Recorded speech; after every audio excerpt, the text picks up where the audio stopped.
directrice générale de la santé publique. Elle est l'invitée de Babacar Fall. Plusieurs questions. Quelle lecture faire de l'évolution du coronavirus au Sénégal avec plus de 800 cas enregistrés en un mois?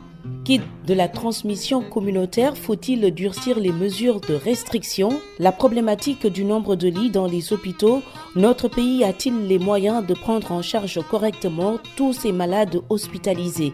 Le remède traditionnel malgache Covid Organix sera-t-il intégré dans le traitement des patients? Et plusieurs autres questions. Réagissez en posant vos questions sur les réseaux sociaux avec le hashtag Grand Jury RFM. Dr Marie-Khemesse Ngom Ndiaye, directrice générale de la santé publique, face à Babacar Fall, le Grand Jury, dimanche 11h05 sur RFM. Bonjour à tous, bon dimanche, bienvenue dans ce nouveau numéro du Grand Jury d'RFM. Quelle vitesse que celle qu'a prise le nouveau coronavirus dans ce tour du Sénégal, le Covid-19 est installé dans notre pays depuis maintenant 2 mois. Le ministère de la Santé a d'ailleurs fait l'évaluation hier samedi. Pour atteindre 500 cas communautaires, il a fallu 53 jours et puis l'accélération. En une semaine, le Sénégal dépasse la barre des 1000 infections. Les régions les plus touchées, entre autres Dakar, Diourbel, le Baol, c'est le lieu de naissance de notre invité, le docteur Marie-Khemesse Ngom Ndiaye. Bonjour, docteur. Bonjour, monsieur Fall. Merci d'avoir accepté notre invitation. Avant d'aborder l'état de l'épidémie au Sénégal, nous allons davantage faire connaissance avec ce visage souvent masqué et qui vient pratiquement tous les jours nous donner des nouvelles de l'évolution de l'épidémie dans notre pays. Docteur Marie-Khemesse Ngom, vous êtes la première femme à être nommée au poste de directeur général de la santé publique, une fonction que vous occupez depuis octobre 2017. Et c'était une révolution, ça. Merci beaucoup, M. Fall, déjà pour cette invitation. Première femme directeur général de la santé publique, je ne pense pas que ce soit une révolution. Je pense que c'est juste une trajectoire normale. Après avoir fait le niveau opérationnel, 9 ans de district, comprenez par là l'unité opérationnelle où, en tout cas, où il y a la mise en œuvre totale de toutes les activités de la politique de santé du pays. Vous avez parfois plusieurs centres de santé avec des postes de santé satellites où vous avez toutes les activités, autant de prévention, de promotion de la santé, mais également où vous avez les soins curatifs. Parce que l'hôpital, c'est la grande différence. Mais vraiment, c'est là-bas où vous êtes entouré de ce qu'on appelait avant les comités de santé, aujourd'hui comités de développement sanitaire. Là-bas, vous êtes toujours en relation directe avec l'exécutif départemental, parce que le régional, c'est avec le médecin-chef de région, qui est la région médicale, c'est une unité intermédiaire qui lie les districts aujourd'hui au niveau stratégique. Le ministre de la Santé, son cabinet et tous ses démembrements comprenaient là les directions. Le genre, c'est pas l'affaire du ministère de la Santé? Non, je ne pense pas, parce que en réalité, c'est vrai, on n'a pas encore des femmes partout. C'est vrai que parfois on nous dit qu'il faut les réclamer, mais je pense qu'il faut se battre, il faut être à la hauteur, et maintenant peut-être le genre viendra après. Donc je ne pense pas que ce soit une révolution. Après le district, c'est la région médicale, le niveau intermédiaire pendant 10 ans. Ensuite, chef de bureau au niveau central, chef de division, directeur de la lutte contre la maladie, et ensuite directeur général de la santé. Je ne pense pas que quelque part là-bas, on ait pu parler de genre, parce que sinon on allait également dire première femme médecin-chef de région. Je pense que juste tout c'est des coïncidences, je le pense. Oui, première femme médecin-chef de région de Dakar. Oui. Aussi, c'est votre parcours de combattante, syndicaliste depuis la fac, étudiante à l'université Cheikh Anta Diop de Dakar. Vous avez mené avec d'autres camarades les foules à la cité Claudel, devenue depuis cité Aline Sitoé Diatta. C'est le campus des filles de l'UCAD. Et vous avez dirigé également le SAMES, le syndicat autonome des maîtres de sang du Sénégal, entre 2006 et 2011. comment fait-on la transition entre ces deux mondes différents, ces deux postures différentes, syndicalistes ensuite, décideurs maintenant? Je pense que c'est juste une transition naturelle, non? Le syndicalisme, c'est en tout cas l'art de protéger les intérêts matériels et moraux des travailleurs. Avant qu'on ne soit travailleur, peut-être qu'on a été élève, on a été étudiant, on a été très jeune. Je pense que très jeune, à 10 ans, j'étais dans les camaraderies de la Croix-Rouge, j'étais envoyante dans le mouvement Cœur Vaillant envoyante. Quand je suis arrivée au collège également, il y avait ce qu'on appelait le gouvernement scolaire. Et je pense qu'une fois, j'ai été ministre de la Santé dans le gouvernement scolaire au collège P12 de Kaolack. Et vraiment, ça me rappelle beaucoup de souvenirs. Et là, déjà, on s'entraînait de façon involontaire, peut-être à diriger. Je dis diriger entre guillemets parce que pour ne pas être trop directif. Parce qu'aujourd'hui, ce qui compte, c'est d'être dans une direction, mais de pouvoir manager. En réalité, c'est ce qu'il faut. Et cette technique managériale, c'est vrai, on l'apprend après, mais on vit avec dans ces mouvements de groupe. C'est pourquoi je conseille, je suggère en tout cas à tous les jeunes d'être dans ces mouvements de groupe. Je n'ai pas oublié le mouvement Nawetan, parce que là, on était dans les quartiers à Diourbel, il y avait mon équipe qui s'appelait Djadji. Là, c'est Djadji. Si les gens se souviennent bien, on a eu un grand syndicaliste, Ibanyai Djadji, et le Djadji, c'était son grand frère, qui vraiment s'était donné corps et âme à la naissance de cette équipe. Et j'en profite vraiment pour saluer tout le mouvement Nawetan de Diourbel, mais également tout le mouvement Nawetan du Sénégal. Là-bas également, on apprend beaucoup, et parce qu'au-delà du sport, il y avait en tout cas beaucoup d'activités sous forme de forum. Je me rappelle en tout cas la première discussion qu'on a eue, j'étais très jeune, et c'était sur le khessal. C'est là où j'ai compris d'où venait le khessal, pourquoi par exemple cette dépigmentation artificielle. Et je me rappelais bien, c'était vraiment ce qu'on appelait des grands qui venaient de l'université. Et ça nous poussait déjà dans les études, et je me disais chaque fois, quand est-ce que je vais avoir le baccalauréat? Et mon papa me disait, en tout cas, il faut bosser, il faut bien apprendre les leçons. Je pense que c'est ça qui est extrêmement important. Et également, le syndicalisme, c'est un état d'esprit. Voilà, je pense que c'est une succession des faits. Et arrivé également à l'université après le baccalauréat, j'aime bien dire qu'on a passé 2 bacs. La première partie du bac, c'était un filtre. C'était pas facile du tout de passer. Je pense que beaucoup s'en rappellent. On a fait les 2 bacs et on est venu à l'université, particulièrement à la faculté MIS de médecine, pharmacie et d'odontostomatologie, où également, au-delà des études, l'encadrement nous poussait à faire beaucoup de sport, à faire beaucoup d'activités, comme je disais, extramuros. C'est important. Les critiques des syndicalistes de la santé sur la gestion de la crise du coronavirus par les autorités que vous êtes, vous les avez accueillis comment? Les auriez-vous formulé ces critiques si vous étiez encore patronne du syndicat de médecins SAMES? Peut-être oui, peut-être non. Ce qui est important, c'est de là où je me trouve aujourd'hui, pour prendre tout ce que vous appelez critique, parce que moi je les prends comme des opportunités. En tout cas, dans cette lutte contre le Covid-19, je ne pense pas qu'on ait pu recevoir beaucoup de critiques. En tout cas, en ce qui nous concerne. Au Comité national de gestion des épidémies, toutes les critiques doivent et sont aujourd'hui considérées comme des opportunités. Parce que ça nous permet quoi? Ça nous permet de revoir toute la stratégie qu'on est en train de dérouler, mais pour dire au départ que ce sont des stratégies qui sont dynamiques. Ce ne sont pas des stratégies fixes.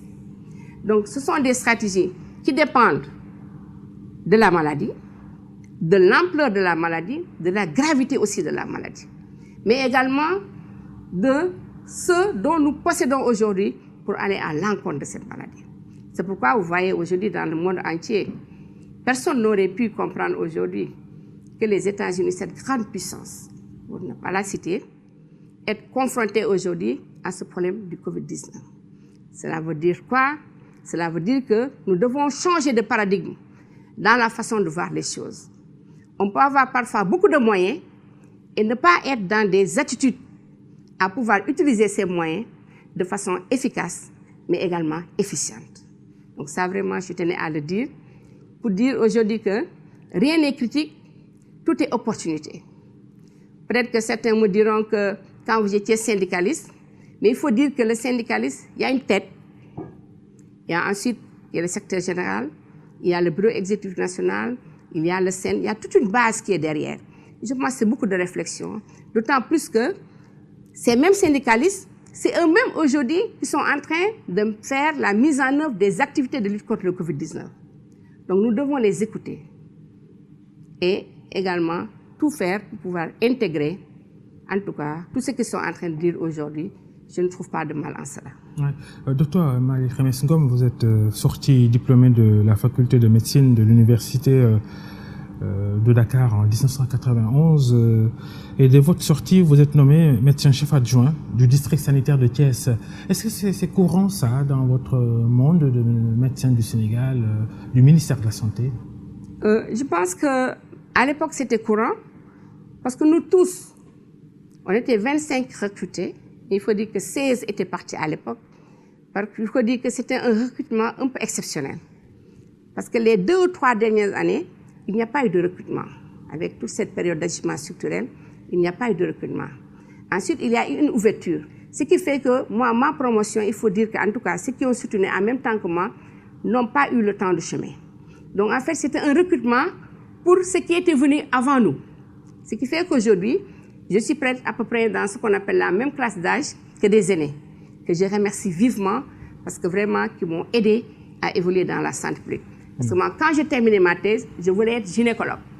Donc, je commençais même à préparer ce qu'on appelle l'examen de probatoire. À l'époque, il fallait faire un certain nombre de tests avant d'aller, en tout cas, dans une spécialité comme la gynéco. Je ne me souviens pas s'il y en avait pour toutes les autres spécialités, mais pour la gynéco.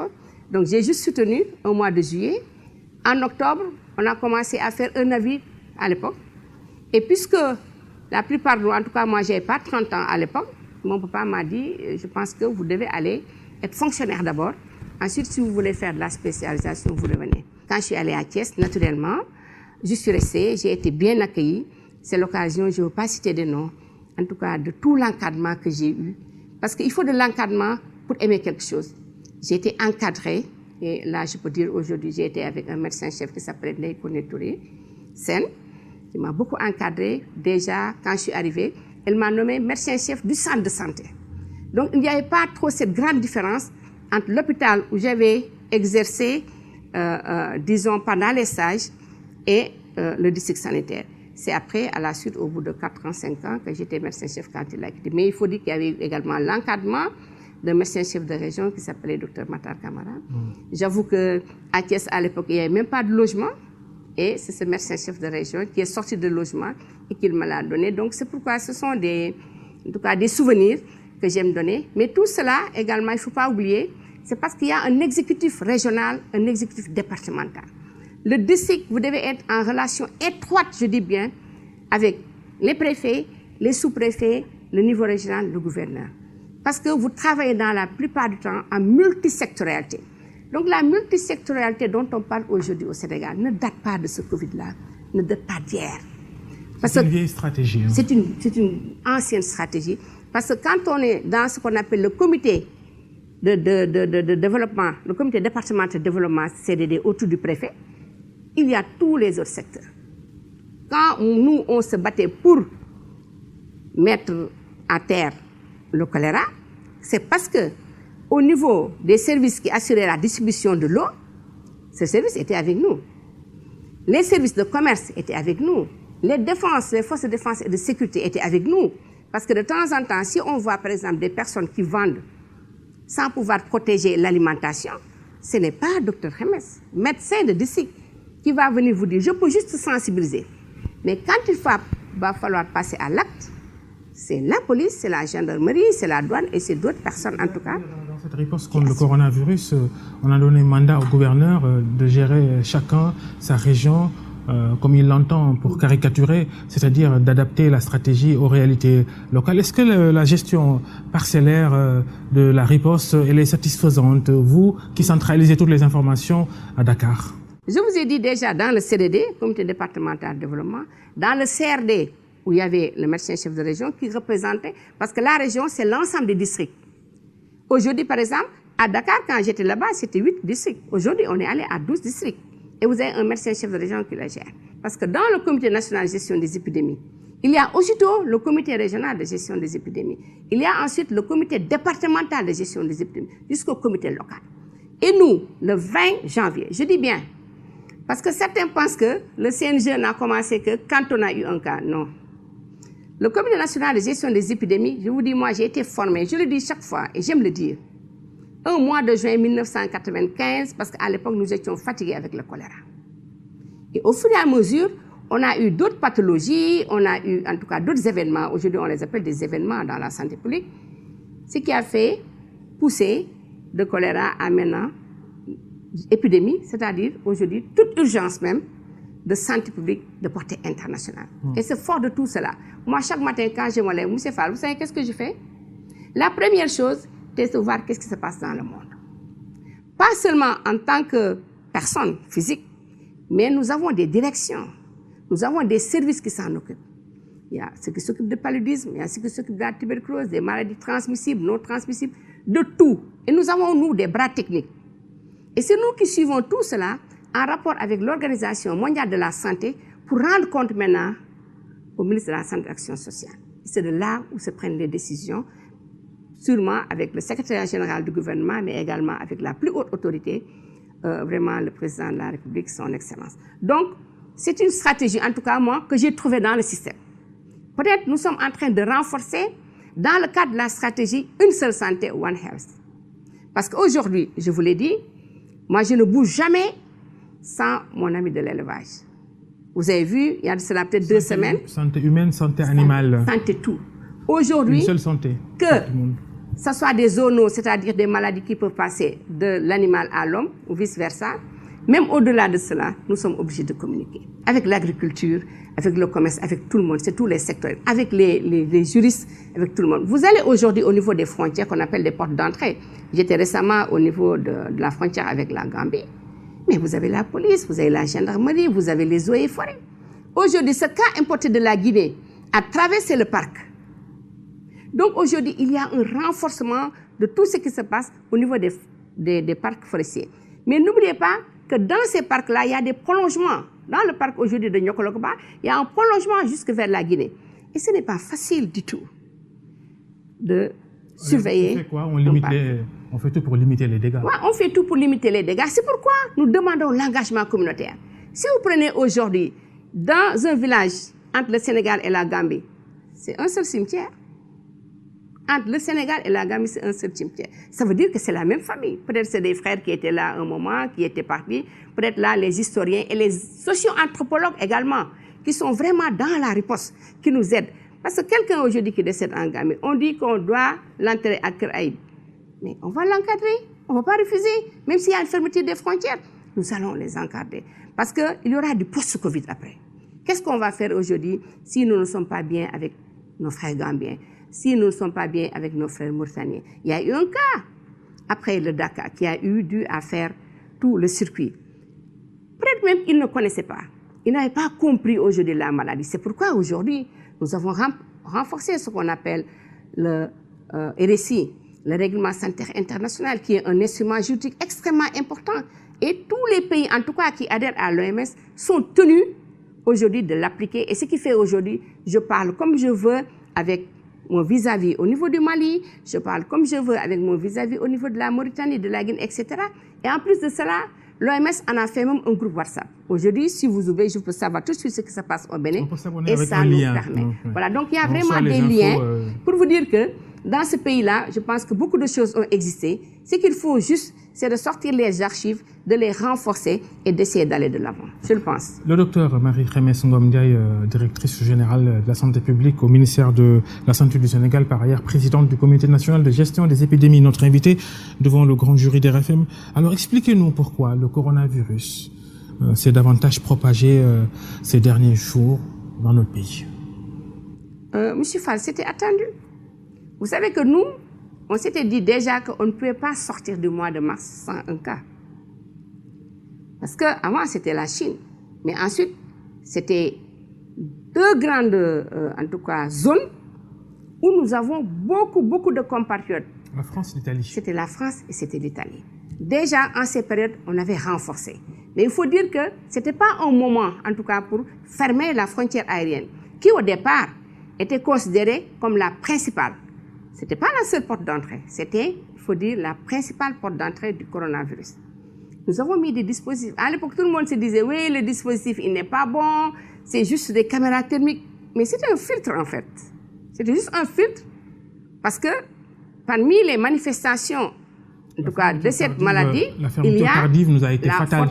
Elle n'a pas été tardive. Vous n'étiez pas dans le dispositif. Et peut-être que même si vous y étiez, vous n'étiez pas expert en cela. C'est un groupe multisectoriel. Aujourd'hui, M. Fall, ce qui est sûr et certain, on me dit même, il y a parmi vous quelqu'un qui est bloqué là-bas. Il ne doit pas être heureux du tout. Et à l'époque également, il fallait évaluer tout cela. Si vous voyez bien, on a pris la décision un week-end et on a attendu le mercredi, peut-être pour permettre même à certains voyageurs de pouvoir rentrer. Mais jusqu'à présent, les avions viennent. L'autre jour, j'ai entendu quelqu'un dire, peut-être qu'on a fermé la frontière aérienne, on n'aura plus de cas importés. Mais si, on n'a pas fermé tout l'aéroport. Il y a le fret, il y a les cargos, mais également les vols spéciaux. Il y a des Sénégalais. Le ministère des Affaires étrangères des Sénégalais de l'extérieur est en train, en tout cas, de s'organiser pour ceux peut-être qu'ils veulent venir. Des gens qui viennent de Turquie, là. Tout le monde. Il y a des gens qui viennent de Turquie, il y a des gens qui viennent des États-Unis, mais il faut dire que ce sont des vols bien organisés. Mais maintenant, nous, notre stratégie, c'est-à-dire personne ne sort pour aller en famille. Tout le monde, je dis même l'équipage, si vous sortez de l'aéroport, vous êtes directement mis en quarantaine. Et là, il faut saluer en tout cas l'appui du ministre de la Santé et de l'Action sociale et également à tous ses homologues ministres et du président de la République parce que c'était très difficile au départ. On mettait des personnes en quarantaine chez elles, mais qui arrivaient à sortir.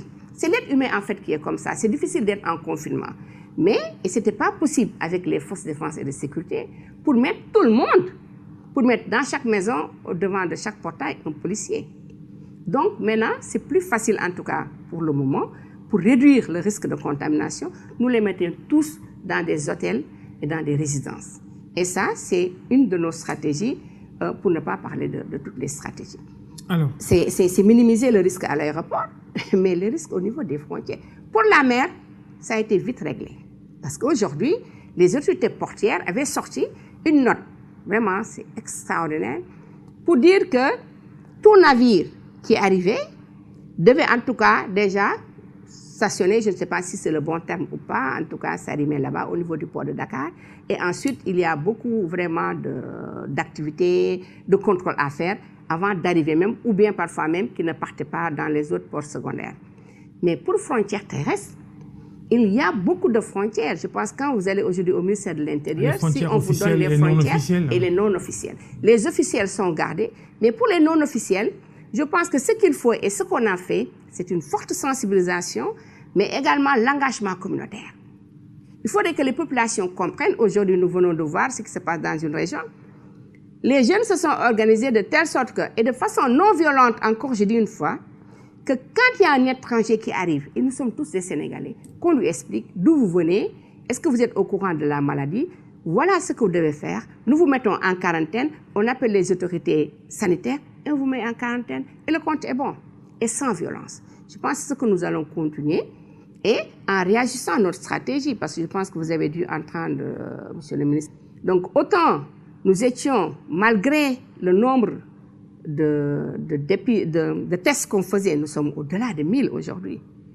Vous savez, M. Fall, ça c'est un exploit. En tout cas, dans un pays qui s'appelle le Sénégal, nous sommes au-delà de 1000 tests.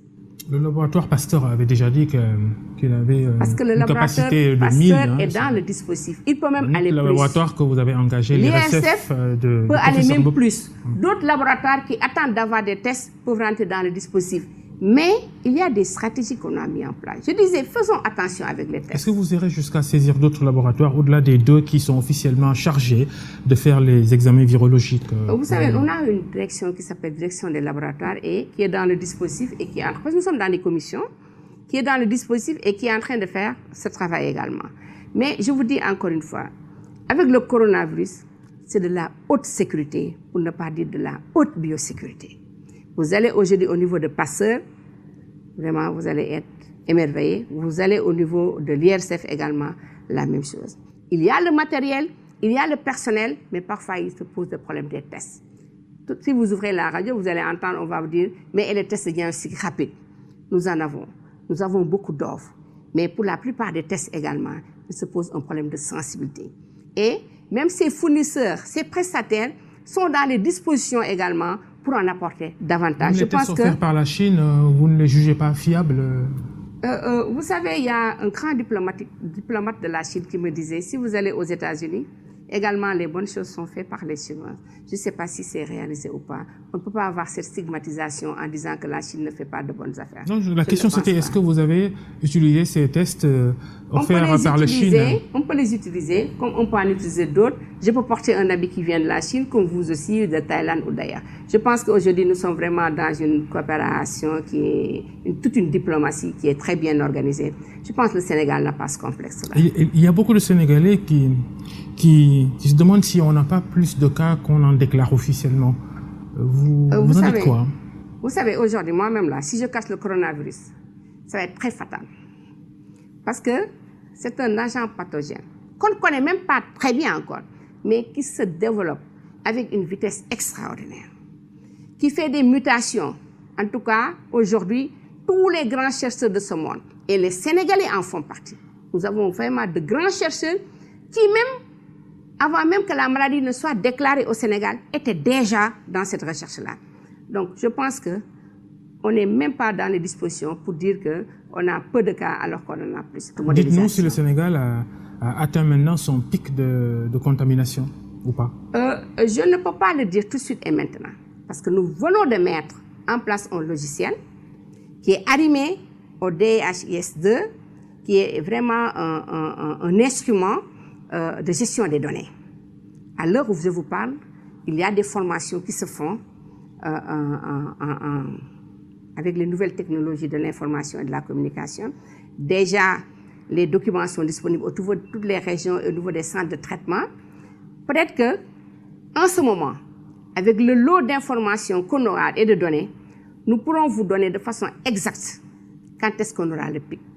On l'a approximativement, mais veuillez attendre jusque peut-être dans maximum une semaine à 10 jours. Dans une semaine. Voilà. En tout cas, nous sommes dans une phase ascendante. On souhaite atteindre le pic, parce que comme vous le savez, quand on est dans un pic, ce qu'il faut après, vraiment, c'est une descente. Et on aimerait bien que cette descente également soit bien maîtrisée. Alors, vous êtes dans les calculs, vous dites que vous n'êtes pas dans de l'approximation. Le Sénégal va avoir approximativement combien de cas de coronavirus? Je dis, s'il n'y avait pas ces mesures de contingence, on allait être sur 2 millions. Mais Dieu merci, comme je vous l'ai dit, il y a non seulement la multisectoralité, mais vous avez la grande décision. Donc c'est cet engagement au niveau de la haute autorité de l'État qui fait qu'aujourd'hui, tout ce que le Comité national de gestion des épidémies avait proposé, je dis c'était des propositions, des recommandations, ça a été accepté. Donc c'est pourquoi on a dû fermer les frontières, aussi bien maritimes, aériennes que terrestres.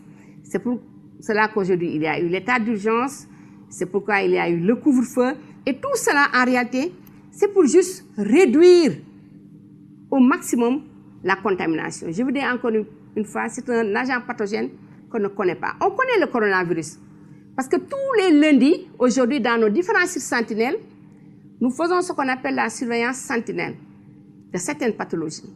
Nous les cherchons. Il y a des fièvres hémorragiques. Nous cherchons également le coronavirus et d'autres choses. Et il nous est arrivé de trouver des coronavirus, mais encore une fois, endémiques, non épidémiques, c'est-à-dire qui ne développent pas des épidémies. Vous pouvez avoir aujourd'hui une grippe, au bout de 5 jours, c'est parti. Ce qui est sûr et certain, ici dans votre entourage, vous avez dû avoir quelques cas de grippe, ce qu'on appelle la grippe saisonnière. Mais votre confrère, le docteur Pape Moussa Thior, ancien coordinateur du programme anti-paludisme du Sénégal, il a vigoureusement contesté votre stratégie contre le Covid-19. Il estime que la démarche elle est exagérée, puisque toutes ces restrictions décidées ne sont n'était pas nécessaire à son avis. Il ajoute qu'il fallait plutôt laisser le virus circuler chez tout le monde pour construire un système d'immunité chez les Sénégalais. Que répondez-vous? Merci pour cette question. Cette stratégie, nous l'utilisons de temps en temps dans des pathologies comme la rougeole, quand il y a l'immunité de groupe, parce qu'il y a déjà un vaccin. Nous ne voulons pas trop débattre sur ces stratégies. C'est une stratégie parmi tant d'autres. Et vous, en tant que journaliste, vous avez dû voir que certains pays l'ont utilisée, mais très vite, qu'ils sont encore allés en retrait dans les maisons. La pratique, elle existe dans les politiques de santé publique. Elle existe dans le système de santé publique. Mais pour ce cas de coronavirus, pour lequel également certaines caractéristiques ne sont pas encore connues, restent encore inconnues, qui est en train de faire des ravages sur le plan mondial, c'est pourquoi on l'appelle pandémie, qui n'a pas encore de vaccin. Et il est extrêmement difficile aujourd'hui de faire des vaccins. Il l'a bien dit, parce qu'il dit que le vaccin, en fait, c'est un virus qu'on a atténué. C'est un virus qui était vivant, qu'on a atténué. Mais on n'a pas encore de vaccin. Il y a également un autre fait. Hier, j'étais avec l'ensemble des cliniciens au niveau des centres de traitement. Mais qu'est-ce qui se passe? Monsieur Fall, nous avons des cas de recontamination. C'est-à-dire des patients qui étaient déjà guéris, déclarés guéris, mais qui sont revenus. Et aujourd'hui... Vous en avez combien? Je n'ai pas le chiffre exact, à peu près peut-être 4 ou 5. En tout cas, on connaissait le cas de Ziguinchor, du Cap Skirring. Il y avait un cas là-bas, oui. Mais encore une fois, je dis que... Il y en a eu d'autres, 3 ou 4. Il y en a eu d'autres, mais ce qui est important aujourd'hui, c'est de voir, est-ce que c'est le même virus qui les avait contaminés? Est-ce que c'est beaucoup de questions? Et aujourd'hui, vous avez quand même dans nos facultés de médecine, dans les laboratoires, des chercheurs, avec toute l'expertise qu'il faut, avec en tout cas tout le matériel qu'il faut, et qui sont en train de rechercher. Dans ces cas de situation pareille, plus l'expérience des autres, je vous dis encore une fois, des pays l'ont essayé, c'est une stratégie, mais très vite, ils sont revenus, en tout cas, à leur part de charge. Donc nous, aujourd'hui, je dis que cela ne fait pas encore partie de notre stratégie. Le pays a sa stratégie qui a été étudiée et validée. Maintenant, avec des réajustements. C'est pourquoi nous disons que vous pouvez entendre toute forme de stratégie. Aujourd'hui, en tout cas, je pense que c'est le Japon qui voulait ouvrir des écoles et qui vont revenir. Des remarques du Dr Thior. Je vous dis, comme tout à l'heure avec les syndicalistes, toutes les remarques sont dans ma tête en tant que coordonnateur, mais également dans le staff du Comité national de gestion des épidémies. Tout est là-bas. Peut-être juste si j'avais tout sorti aujourd'hui, vous allez voir, déclaration du Dr Thior, déclaration de telle association, déclaration de M. Fall. Peut-être que parfois même en tant que journaliste, vous rentrez dans le net, vous sortez des choses, vous m'envoyez. Alors je vais vous demander sur la stratégie, est-ce que vraiment aujourd'hui les résultats, les effets positifs du couvre-feu nocturne par exemple, est-ce que c'est perceptible? On se demande de ce couvre-feu nocturne-là de 18h, de 20h à 6h du matin, est-ce qu'il a vraiment empêché la contamination de s'élargir? Vous voyez, je vous ai dit que nous sommes devant un inconnu. Ça, vraiment, il faut oser le dire. Nous sommes devant un inconnu. Nous prenons, en tout cas, toutes les stratégies qui sont encore une fois à notre portée. Ça ne sert à rien de prendre des stratégies qui ne sont pas à notre portée. Aujourd'hui, nous avons tous décidé au départ d'aller vers un confinement. Aujourd'hui, il y a de grands responsables qui disaient mort du cuisse, il fallait un confinement. Mais aujourd'hui, après avoir étudié sur le plan international et national, voilà aujourd'hui des personnes qui nous disent non, confinement partiel dans un quartier, stigmatisation, confinement dans une grande ville, etc. Donc je vous dis, c'est beaucoup, en tout cas, d'expérience et d'avis qui nous arrivent. Maintenant, ce sont des événements qu'on appelle en tout cas, des mesures de contingence que nous allons évaluer. Et nous avons la réunion tous les lundis de midi à 14h. Nous avions en ordre du jour cette évaluation. Nous avions en ordre du jour également la reprise des enseignements. Il y a aujourd'hui, en tout cas sur le plan de l'agriculture, certaines préparations avant l'hivernage. Vous savez, il y a beaucoup de campagnes qui doivent se faire.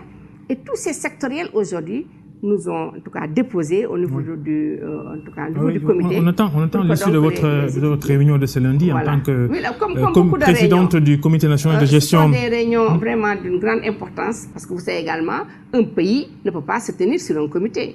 Donc la grande autorité également a d'autres avis qui vont venir de part et d'autre. Ça également, vraiment, il faut avoir la modestie de le dire ici.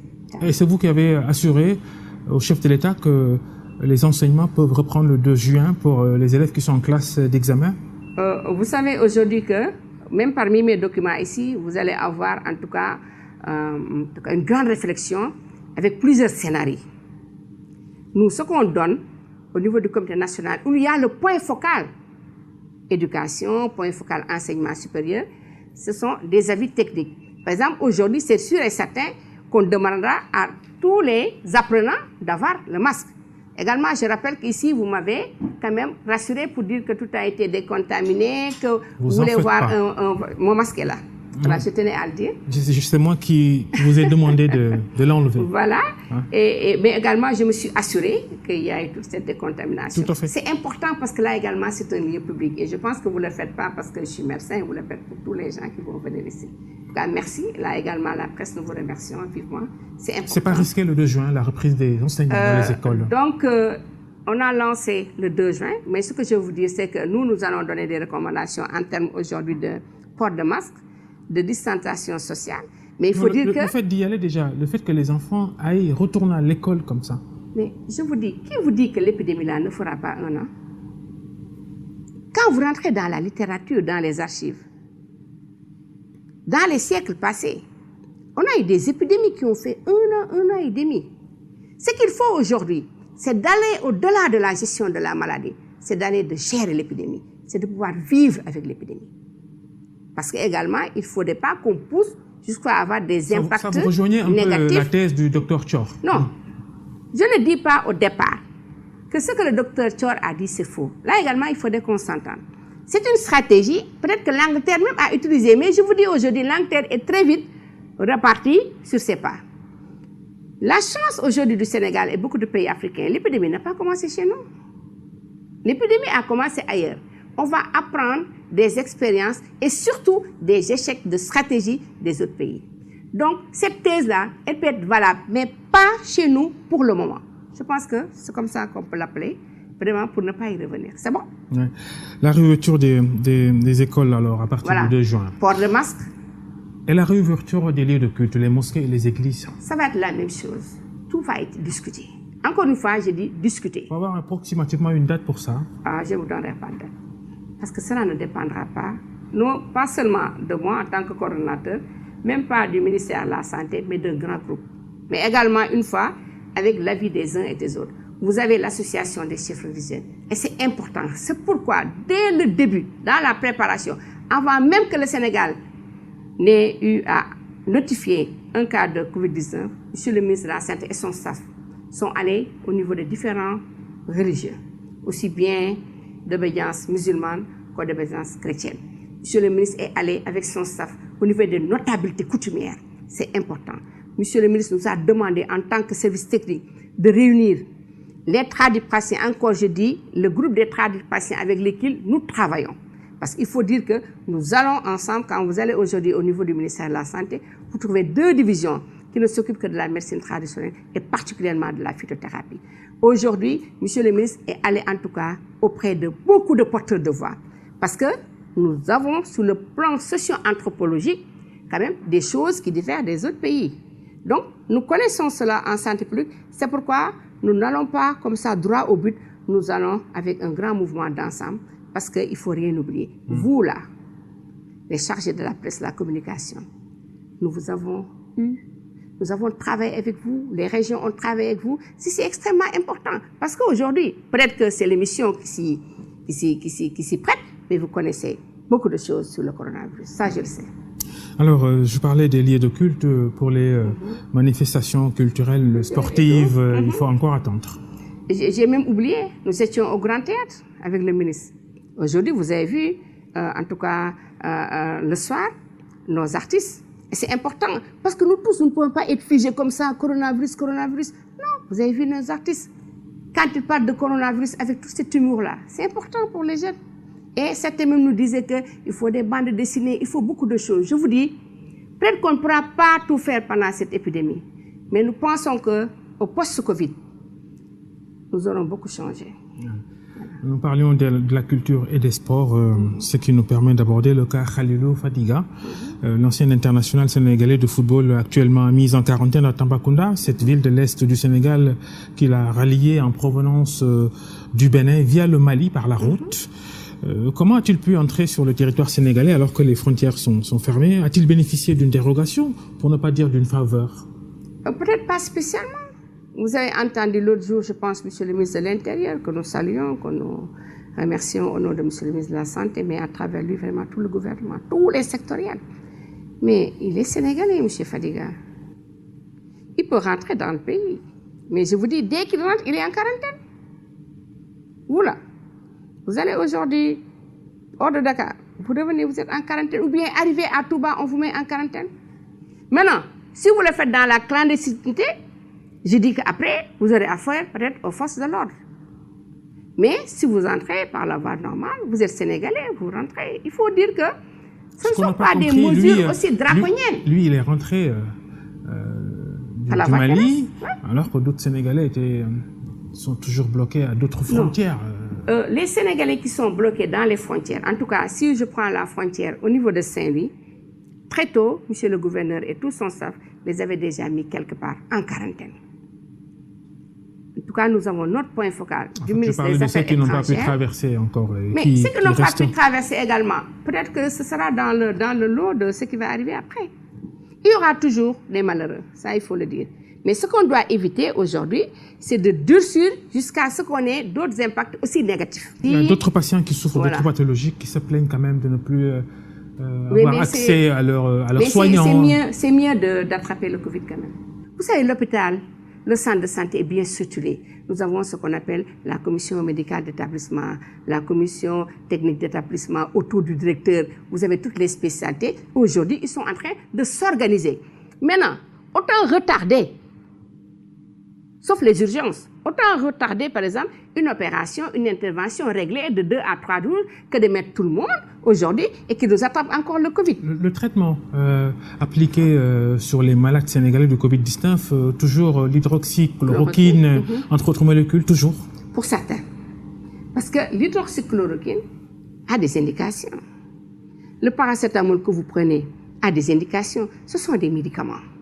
Donc aujourd'hui, les cliniciens qui les utilisent parce que, par exemple, c'est M. Babacar Fall, il est dans la tranche d'âge telle, peut-être que ce n'est pas une femme, parce que si c'est une femme, il va falloir chercher s'il n'y a pas sa grossesse, si elle n'est pas allaitante. Mais c'est ça la médecine en fait. C'est ça la médecine. C'est dynamique. Elle est dynamique, je vous dis chaque fois, elle est dynamique. Le professeur Moussa Seydi a fait le point d'ailleurs sur le traitement. Quand on l'entend, quand on regarde le tableau qu'il a dressé, c'est très satisfaisant.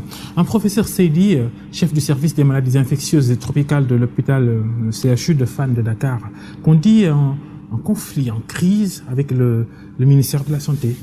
Je ne pense pas du tout. Je pense qu'aujourd'hui, je peux dire pour ici sa liberté de ton. Je dis ici que même, je pense que si toutes les personnes qui le disent le mettent mal à l'aise. Le professeur Seydi était dans la préparation. Ses assistants étaient dans la préparation. Parce que le Comité national de gestion des épidémies, ce n'était pas seulement pour le Covid. Tous les lundis de midi à 14h, nous nous rassemblons pour parler de beaucoup de choses sur le plan santé. Aussi bien santé animale, santé humaine, santé environnementale, tout ce que vous voulez. Même aujourd'hui, si vous dites que vous voulez y rentrer, on va vous mettre dedans. Donc, le professeur Seydi était depuis le début dans cela. Il n'y a pas de crise entre le professeur Seydi et le ministère de la Santé? Il ne faut même pas chercher de crise. Je pense que lui-même ne va pas l'accepter. En tant qu'acteur de la santé, il ne va pas l'accepter parce que je pense aujourd'hui, son objectif général, c'est vraiment de lutter. Aujourd'hui, on a un seul ennemi, c'est le Covid. Même si aujourd'hui, M. Babacar Fall, je déclare dès le départ que peut-être que quand on était jeune enfant, vous m'avez insulté, etc. Depuis lors, je ne vous parle pas. Aujourd'hui, vous avez votre stratégie. On peut l'adopter. Je vais faire de vous un ami. Donc, il n'y a pas de cas, professeur Seydi. Il y a près de 17 centres de traitement et d'isolement. Quand vous allez aujourd'hui à la zone nord, il y a le professeur Méridia qui est là-bas. Ici, à Dakar et dans beaucoup d'autres, vous avez le professeur Seydi avec son staff. Vous avez à Ziguinchor, je pense que c'était le professeur Manga qui est là-bas. Vous allez à Thiès, c'est le professeur Sylvie. Je pense que ce sont des infectiologues. Parce qu'au départ, la pathologie Covid-19 était considérée dans son ensemble comme une pathologie infectieuse. Dans ce qu'on a eu de la Chine à aujourd'hui, nous nous rendons compte que ça peut même aller au-delà de la pathologie infectieuse. Quand aujourd'hui il y a des cas graves, on nous a dit que quelque part, ça atteint même les méninges. Nous, on ne savait pas ça au départ. Quelque part, nous avons les cardiologues qui ont leur mot à dire. Je vous dis aujourd'hui, tout le monde est dedans. Le professeur Nafi Touré aujourd'hui. Si bien que même, autour des différents centres de traitement, vous avez ce qu'on appelle des comités techniques, vraiment beaucoup plus élargis. On va reparler du traitement avec... l'ensemble, je vous dis, il nous reste une minute, docteur. Vous avez l'ensemble des spécialistes, mais également de tous les... Vous n'oubliez pas les hygiénistes. Il n'y a pas plus important que les hygiénistes. Le service national d'hygiène est dans le comité de gestion des épidémies. Non, vous n'oubliez pas la Croix-Rouge. Aujourd'hui, quand il y a des morts, qu'est-ce qu'on en fait? Mais tout le monde, je dis, le balayeur, tout le monde est aujourd'hui dans le groupe. C'est la Croix-Rouge qui vous assiste dans les inhumations de morts de Covid-19. N'oubliez pas que la Croix-Rouge, c'est du ministère de la Santé. Il nous reste 30 secondes pour reparler du traitement. Avez-vous reçu la commande passée par le président Macky Sall pour le Covid Organix, le fameux remède malgache? Pourquoi vous dites fameux remède? Il n'est pas un fameux remède malgache. L'artémisia, vous en trouvez au Sénégal. Les Sénégalais connaissent bien l'artémisia. Tout à fait. Entre aujourd'hui, la forêt de Karmassa, je parle du Covid Organix et tout. Vous l'appelez Covid Organix, ça, c'est un nom peut-être commercial. Ce qui est important quand on parle de médicaments, ce qui est important quand on parle de compléments alimentaires. Le président malgache nous a présenté une potion. Oui, ce qui est important, c'est le principe actif qui est à l'intérieur. C'est l'artémisia, que nous connaissons tous. L'artémisia annua, qui est aujourd'hui, annua parce que ça fait une année et il faut encore replanter. C'est vraiment dans nos forêts ici, et entre Kermassar, Tivaouane et jusqu'à Tivaouane. C'est un produit qu'on connaît. Et c'est un produit même qui a été utilisé pendant un temps dans le traitement du paludisme. Mais d'un coup, on a vu qu'il y a des résistances et l'OMS a demandé. Parce que l'OMS, c'est des recommandations en fait. L'OMS n'impose rien du tout. L'OMS vous donne des recommandations, mais des recommandations qui sont très fiables parce que c'est après plusieurs expériences. Et je dis, c'est fort de tout cela. Quand on a vu qu'il y a des résistances, quand on l'utilise en monothérapie, entendez, quand c'est la seule molécule, il y a des résistances. Mais les ACT qu'on utilise actuellement, c'est de l'artémisine, mais avec beaucoup de molécules, d'autres molécules à l'intérieur. Maintenant, le président de la République a donné sa réponse diplomatique. Et aussitôt, nous sommes dit, connaissant l'artémisia, parce qu'il faut dire qu'également, c'est une plante beaucoup utilisée dans la volaille. C'est une plante qui est beaucoup utilisée également pour les moutons. Là, je laisserai vraiment les agriculteurs, de même que je dis bien agriculteurs, et de même que les éleveurs, l'élevage, ces deux secteurs qui sont toujours ensemble, donc vraiment puissent y tenir compte. Donc aujourd'hui, nous les avons en complément alimentaire dans ce pays-là qui est vendu pour la grippe. Mais pas en médicaments, en complément alimentaire. Parce que c'est M. le Président de la République également qui a mis en place des commissions qui aujourd'hui, si on veut aller en salle de médicaments, doivent se réunir et le travail a déjà commencé. C'est la direction de la pharmacie du médicament, c'est le comité éthique, c'est la commission du médicament, c'est la commission également de pharmacovigilance. Vous avez entendu M. Seydi aujourd'hui, le professeur Seydi, il a parlé des effets indésirables. Ça qui les gère, c'est ce qu'on appelle la commission de pharmacovigilance. Parce que vous, aujourd'hui, je ne suis pas sûre que si je vous donne un sérum antitétanique, si je pique aujourd'hui, vous n'allez pas mourir. Je ne suis pas sûre. Donc, en vous piquant, en voulant vous piquer, je dois faire attention. Parce qu'il y a des personnes, dès que vous piquez, elles tombent. Donc, ce qui est important aujourd'hui, devant un produit, de voir qui est Babacar Fall. L'interrogatoire, donc, est vraiment, comme on l'a, si les professeurs nous l'ont si bien appris, c'est un minimum dans les protocoles. C'est un minimum. Babacar Fall, est-ce que vous supportez la pénicilline? Il y a combien de personnes aujourd'hui qui ne supportent pas la pénicilline? Babacar Fall, est-ce que vous supportez l'aspirine? Est-ce qu'une fois vous n'avez pas bu l'aspirine et que vous avez sorti du sang, etc., etc. Donc l'interrogatoire, l'accueil constitue 50% aujourd'hui de nos traitements. Ça, merci. Vraiment, il faut le savoir. Merci, docteur Marie-Khemesse Ngom Ndiaye, d'être passée devant le grand jury des RFM. Vous êtes la directrice générale de la santé publique au ministère de la Santé et par ailleurs présidente du comité national de gestion des épidémies. Merci à tous de nous avoir suivis. Merci. Un grand remerciement aux équipes techniques, Pape Samba, Mansour.